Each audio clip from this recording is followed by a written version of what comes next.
Does the Congress leadership have a death wish for its party? It seems increasingly clear that the Congress, despite its decimation in the recent elections, is not going to be bringing in any major changes. And even the so called group of 23 has been extremely muted and somewhat of a damn squib. I'm Barkha Dutt, you're with the Mojo Story. We're asking a fundamental question today on our political focus. Is India headed towards being a country without a national opposition? The Congress that once occupied at least that idea today is at its weakest low ever. And if you thought that was going to lead to cataclysmic changes, well, think again. Even the group of rebel Congress leaders, known colloquially as the G-23, met at Ghulam Nabi Azad's house, but put out a wishy-washy statement asking that the party work with other like-minded parties. The Gandhis are neither taking responsibility nor getting out of the way. Given this, is this really finally, after many such indications, the beginning of the end for the Congress party? And what might it mean for a country to not have a national opposition entity? Nature does abhor a vacuum, and something may emerge from the vacuum. But first, is it time to actually write the obituary of the Congress without being accused of being exaggerating or rhetorical? Let's introduce our guests on the program today. Gurcharan Das, author, columnist, and analyst, is with us. Aarti Jairat, veteran journalist, is with us. And Rahul Verma from the Center for Policy Research, who has a very interesting piece out on the 5 myths that stand between Congress and recovery, is also with us. So before I come to Gurcharan and Rahul, let me actually start with you, Aarti. We'll have Dr. Shama Mohamed of the Congress joining us in a couple of minutes from now. But frankly, if I were the Congress leadership, I wouldn't care too much about this so-called group of 23 either. These so-called rebels met and then effectively said nothing. They're not really rebels, are they? No, I mean, they're not, because I mean, clearly, most of them, if you see, they are Rajya Sabha members. They have not fought Lok Sabha elections, and very few of them really can claim a mass following, in their states. So, I mean, in that sense, they are not, active politicians. So, I mean, I'm not surprised that the G-23 is, kind of very muted in its criticism, because I think they're scared to really break away from the Congress, because they wouldn't know what to do if they were to break away from the Congress. But, Barkha, I mean, if you look at the Congress today, the story of the Congress, yes, I mean, I think the Gandhis have become quite irrelevant to the Congress's, fortunes. They can't win them votes anymore. And therefore, what is the need for the Congress party to even have the Gandhis around? The Congress is no longer a national alternative, and therefore it does not need a pan-Indian face, which is what the Gandhis used to be. The Gandhis used to be the pan-Indian leadership, of the Congress. They don't need that anymore because they're not a national alternative. However, if you look at the Congress in the states, there are pockets where the Congress is alive, kicking. It has good local leaders, so as regional units, I think the Congress has a future, but not as a Gandhi-led Congress which sees itself as a national alternative, but maybe as a coalition of regional units, or maybe just regional units, striking out on their own, in different forms, the way Mamata Banerjee did, and look at the success she's had, the way Sharad Pawar did, look at the success he's had. So, I mean, I think that people in the Congress need to think on their own instead of looking, and those, particularly those who have mass bases, those who have a mass following, who are active politicians rooted to the ground. I think they need to think about themselves, their state, and, the party that they lead in the state. And then maybe, they can move ahead. But yeah, I mean, Gandhi-led Congress, I'm afraid, that doesn't really have much hope. I can see Dr. Shama Mohamed at the back end trying to get onto our program, and we'll have a perspective in just a couple of minutes from now. But, Aarti, there's one contradiction in what you said. You said the Gandhi-led Congress is now irrelevant. Then why is the Congress so loath to actually stand up and demand a leadership change?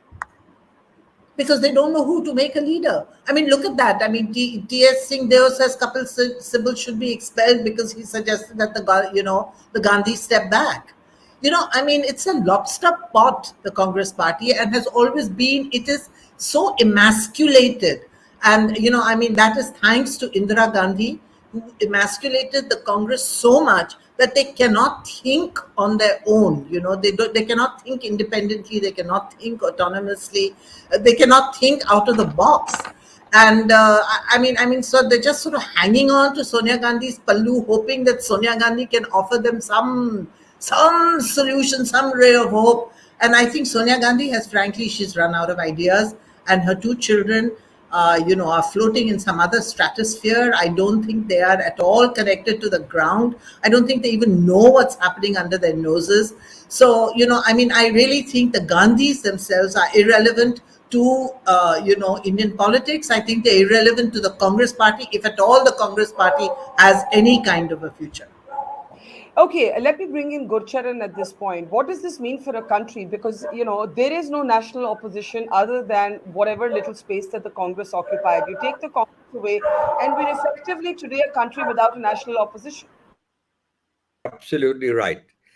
We do need the Congress. We need a strong opposition. There are regional leaders. Even in Congress, as Arti pointed out, there are regional leaders. The other leaders are also still regional leaders. So the reality is the country needs the Congress.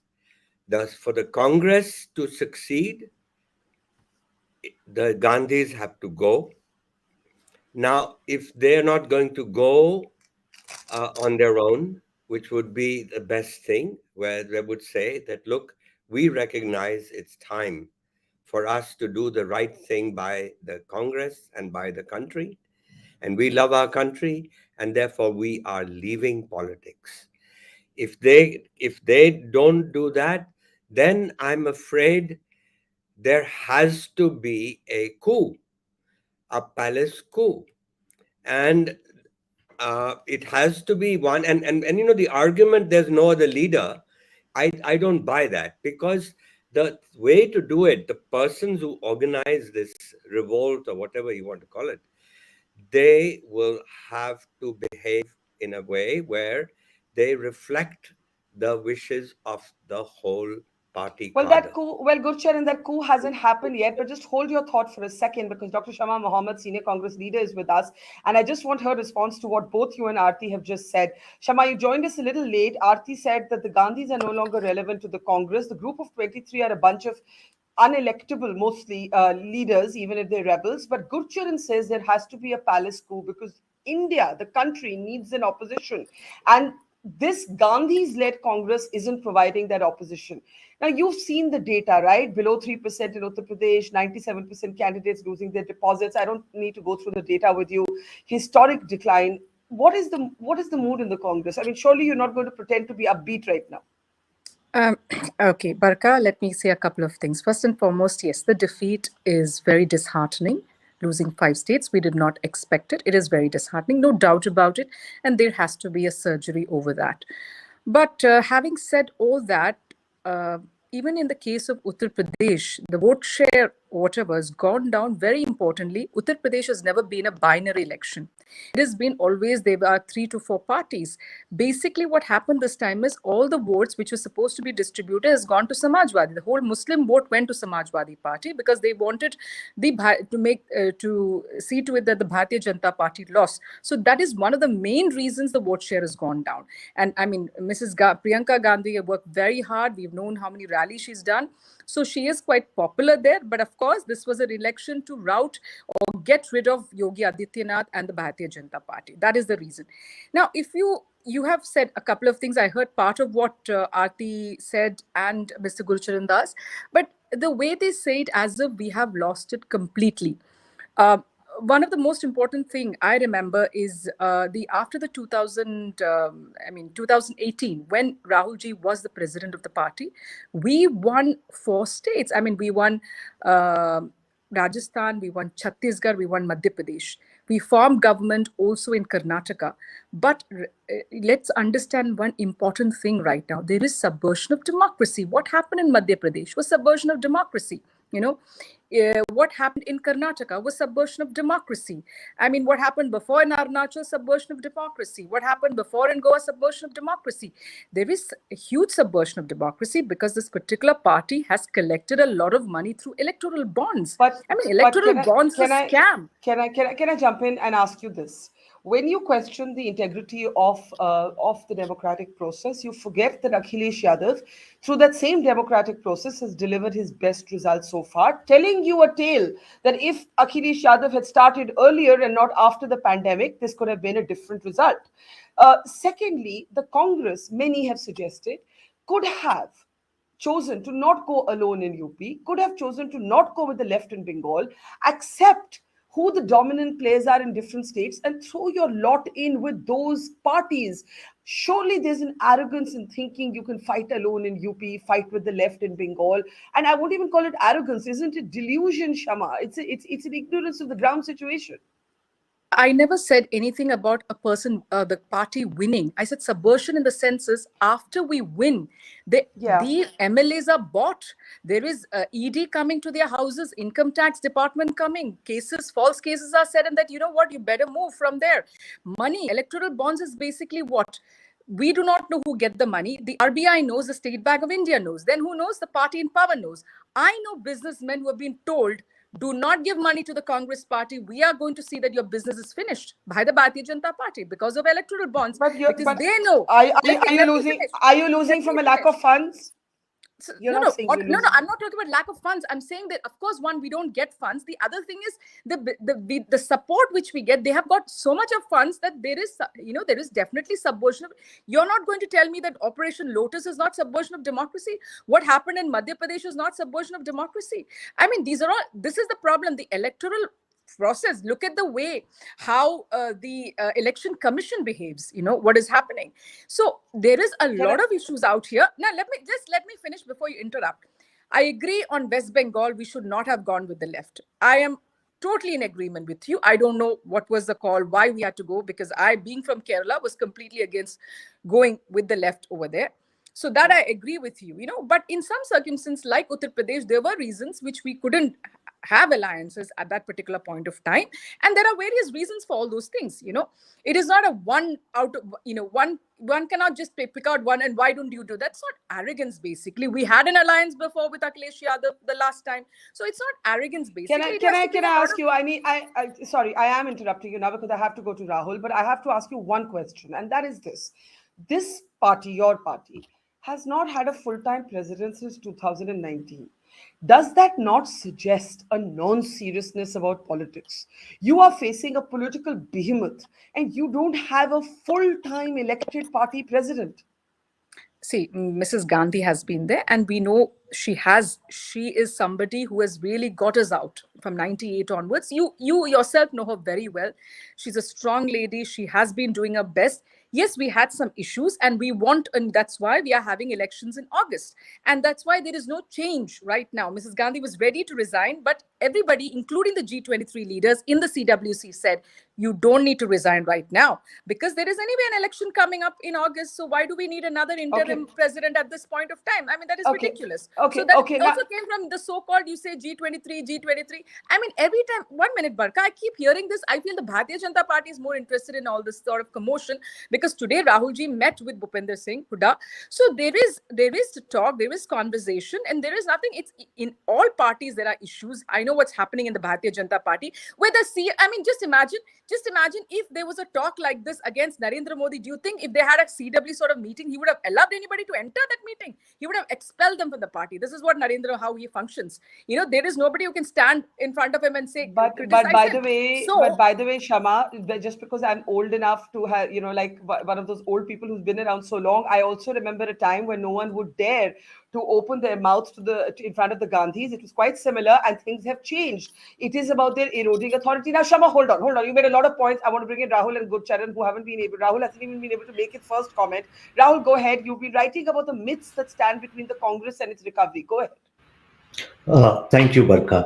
So I think there are quite a lot of problems with the Congress party at the moment. See, electoral reversals, losing elections are part of competitive process. So I don't worry about that. I think the more important problems are, as you pointed out, not having a full-time president, and not seriously thinking about how the party has declined organizationally, the party has declined. There is a crisis at the ideational level, and there is a crisis at the leadership level. See, think about this. Like when Congress party lost in 2019 again, and G-23, as everyone is calling, raised those issues. I don't think anyone would disagree that the issues raised by G-23 were not genuine. And so, in front of the Congress leadership, there was four options. One, take responsibility and take the suggestion which they are making, that they need a full-time president, and they were okay with Rahul Gandhi becoming the full-time president. So that was option number two. The option number two was basically Rahul Gandhi takes charge and throws everyone who's rebelling out of the party. Three, Mhm. basically move out and allow a fresh face to emerge as the leadership. And option number four was do nothing. So what has happened? For last 2 years, basically option number four, which is worst of the all possible outcomes, that has happened. Right? So that's the crisis of the Congress party. And behind that crisis, why is Congress party not able to take decision at the moment? As Aarti rightly pointed out, there are no mass-based leaders within the party who can actually rebel. There are no leaders who will be able to survive a formation in the lean period. And that has happened systematically through 80s and through 90s. The policy of rotating chief ministers during Yeah. Indira Gandhi's tenure and Rajiv Gandhi's tenure has not left big leaders within the Congress party. And those who were there, they slowly moved out. So it's really between a rock and a hard place. So, Gurcharan, when you call for a coup, who exactly would lead this coup? The most common name being taken by these rebel leaders is that of Sachin Pilot. Sachin Pilot almost walked out and then didn't. We don't know if he too has the stomach or the willingness for this. Well, I think it's a question of opportunity. And the fact of the matter is that you the what no one has mentioned so far in this program is that India has changed. That earlier it was maybe people like us who, as I've always been offended by the notion of dynasty. How can you have dynasty in a democracy? And so all these dynasties have come up. And frankly, today, people, I think, are sick and tired of these dynasties. The reality, who's winning today? Modi, Mamta Banerjee, Kejriwal, Yogi Adityanath. They are not dynasties. They are self-made people. And today's electorate likes self-made people. And really, the person, as you say, your question you asked is a good one. Who will come up? And I said opportunity. And opportunities are created by people. And there are very good people in Congress. Do you believe, and I think Rahul quoted Yogendra Yadav saying this, Gurcharan, that there needs to be a distinction between Congress the party and Congress the idea. And somehow when people think of a non BJP space, they still think of the idea of the Congress. So Rahul Verma has argued that that idea is no longer, to quote him, the commanding force in the new India. Yeah, well, I agree with that. I mean, I think that it's a question, as you have asked the right question. Who will be the person who it will have to be some kind of coup? I don't think what you need though is these G-23 types and all that. What they need to create is that opportunity. How can we now there's an election coming up in the Congress party. How can you use that election to really find out who the people want and Yeah. then really go after that kind of person?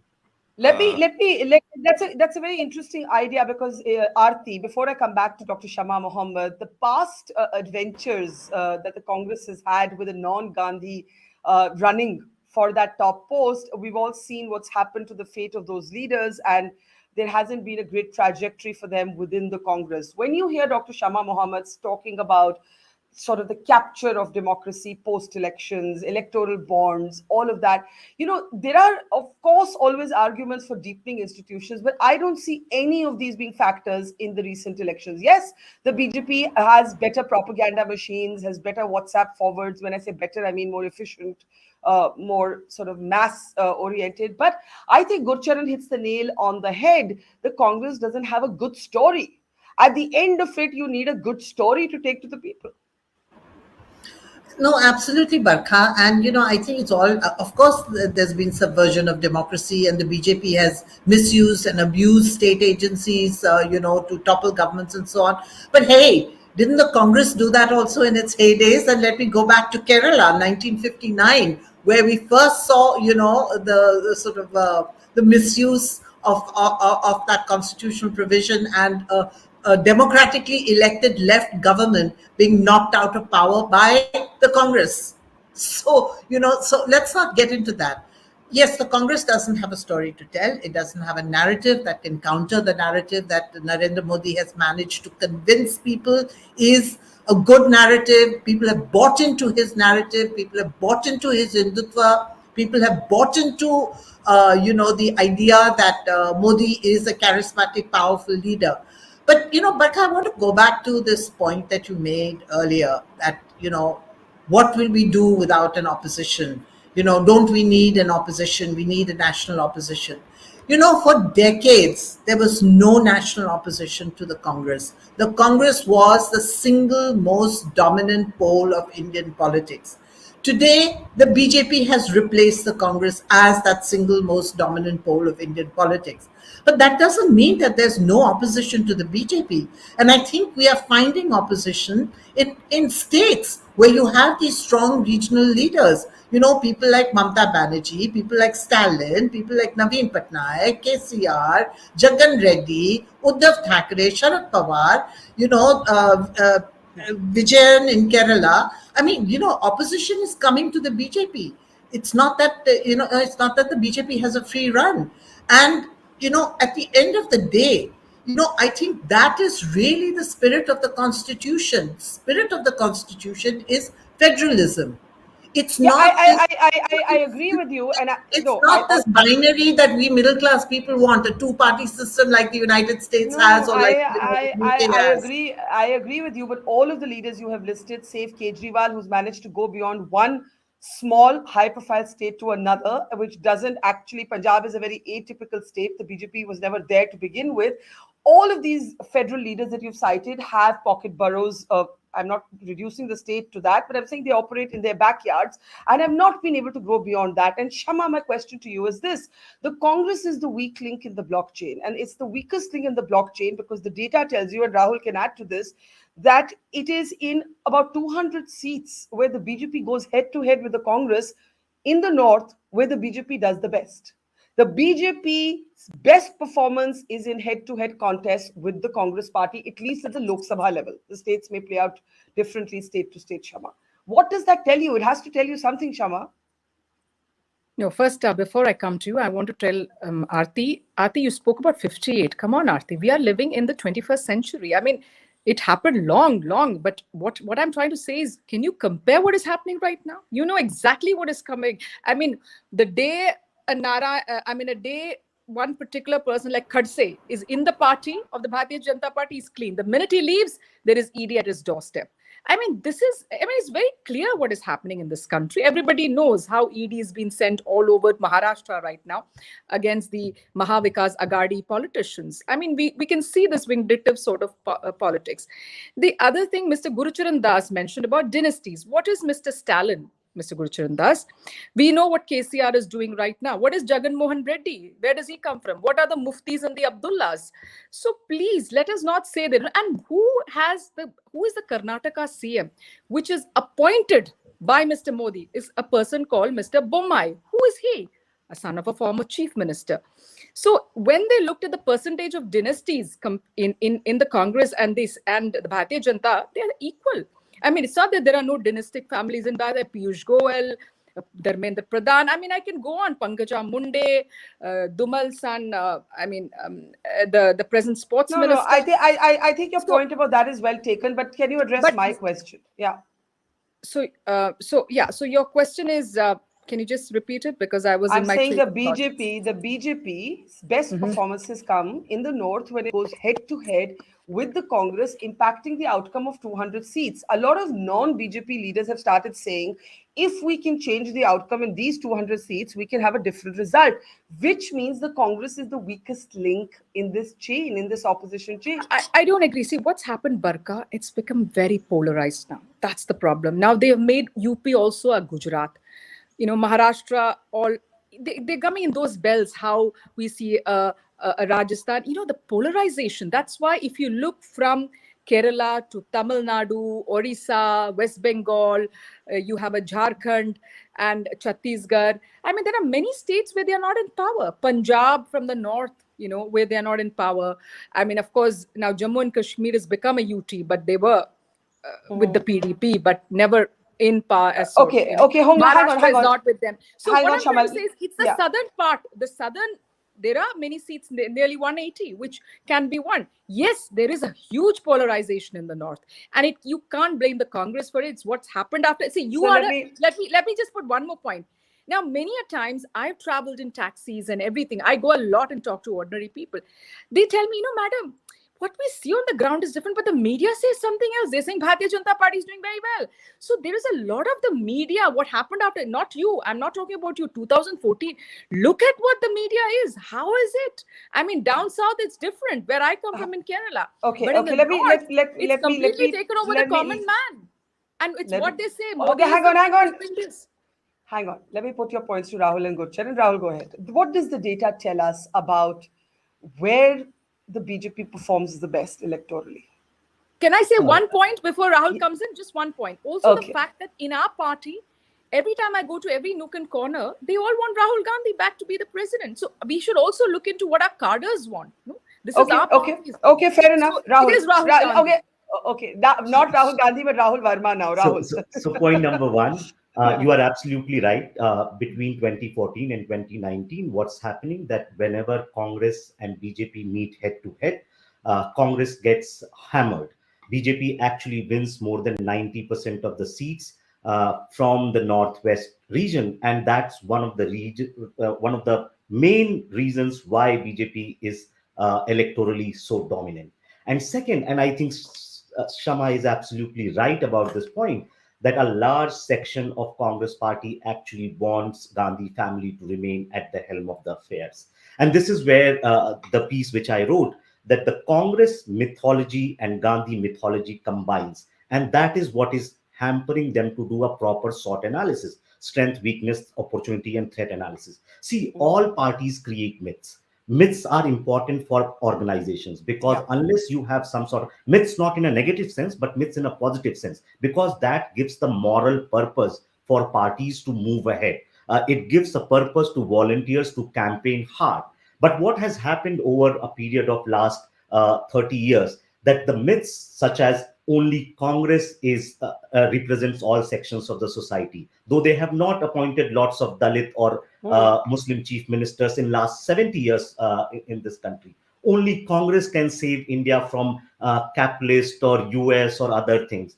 Congress thinks itself as equivalent to India's electoral democracy. Congress thinks that its leaders have only sacrificed for the national cause. So they like, if you go on the ground and talk to congressmen and congresswomen, they will say, "Oh, Indira Gandhi and Rajiv Yeah. Gandhi died for the sake of national unity." So So what that has happened conflation, over a period that of time? yeah. Congress myth and Gandhi myth has got overlapped, and they can't think beyond the I, party. And the origins of these myths basically lie in Indira Gandhi walking out of Congress and taking the entire Congress with her in 1967 and in 1978. and And I that's and why the I chances of rebellion and coup within the Congress party is very, very low.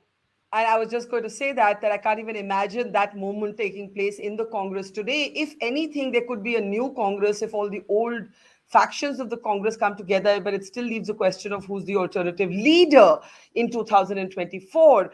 You need a leader, a story, and a cadre. The Congress is right now suffering from no cadre, no story, and a leadership crisis. Gurcharan Das, let's bring you in. Well, I think he has given us a good analysis, um, but I don't agree.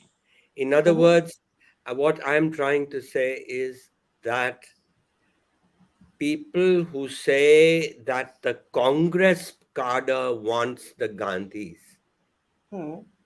they they are not. Yes, people will say a lot of things out of fear, out of political correctness, uh, but frankly, people are not stupid. You can't have a situation like the Congress is in. It's dying, Yeah. and those cadres, I mean, they can see what's happening in front of them, and hence, I feel that that rhetoric, that narrative that Congress will, oh, we can't survive without the Gandhis, is really not I, not not not true. I, I can't believe people are stupid. I mean, you can be stupid for quite some time. You can have some people being stupid, but not everyone being stupid. Yeah, as they say, you can't have all of the people being stupid all of the time, as the phrase goes. Aarti, before I give Shama the last word on this program, let me bring you in on, Amethi and Rai Bareli being symptomatic actually of what's happening with the Congress. The fact that you have an Aditi Singh walk out today, join the BJP, win on Sonia Gandhi's home turf. You've already had Rahul Gandhi losing Amethi. No matter what Shama may say about the institutions of democracy that need deepening, that need strengthening, these defeats are not explained by any of that. No, no, absolutely. I mean, listen, Shama has to defend her party, so I can understand why she's, kind of diverting, the discussion into into other areas, and that's understandable. But that's not really the problem today. It is not what the BJP is doing. It is what the Congress is not doing that is the problem.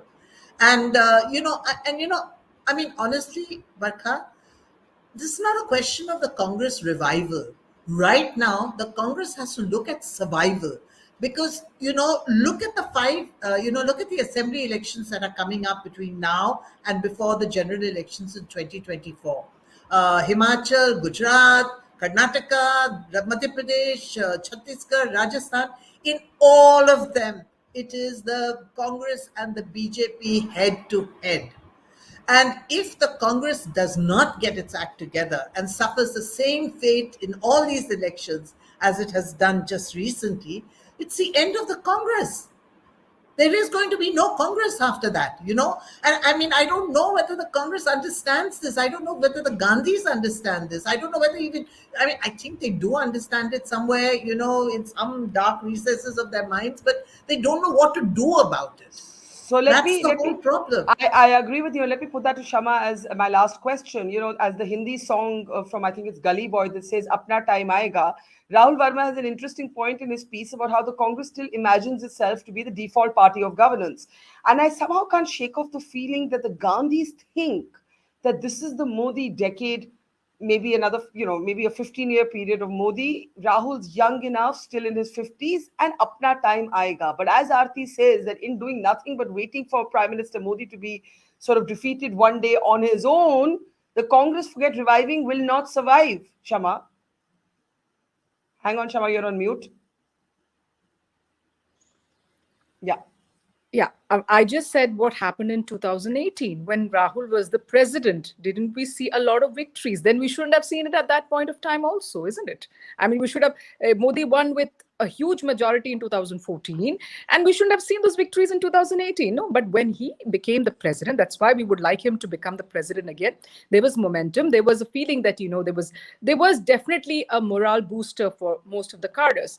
And the other thing I firmly believe is our ideology, which we need to strengthen, because because a lot of people have taken advantage of this party, and when they didn't get anything, they just leave, which I do not see in the CPIM or the Bharatiya Janata Party. So I firmly believe, this is my personal belief, that there should be something on ideology based in the Congress party, where we are stronger to the ideology of the party, stronger to the party, and not about positions.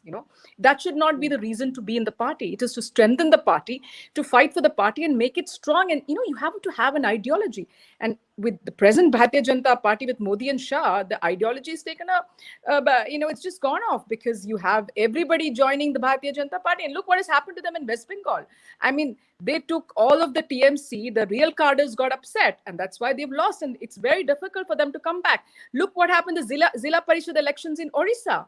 I mean, wiped out. Who's won there? But the all the states you're citing are about regional non-Congress leaders being able to put up a fight against the Congress. But we are putting up a fight in against Kerala. the BJP. In Kerala, we are putting up a very good But none of these parties, none of the regional parties are overtly ideological, which is the other important thing to remember, Shama. Maybe Kerala, with the exception of Kerala, but there's no BJP there, right?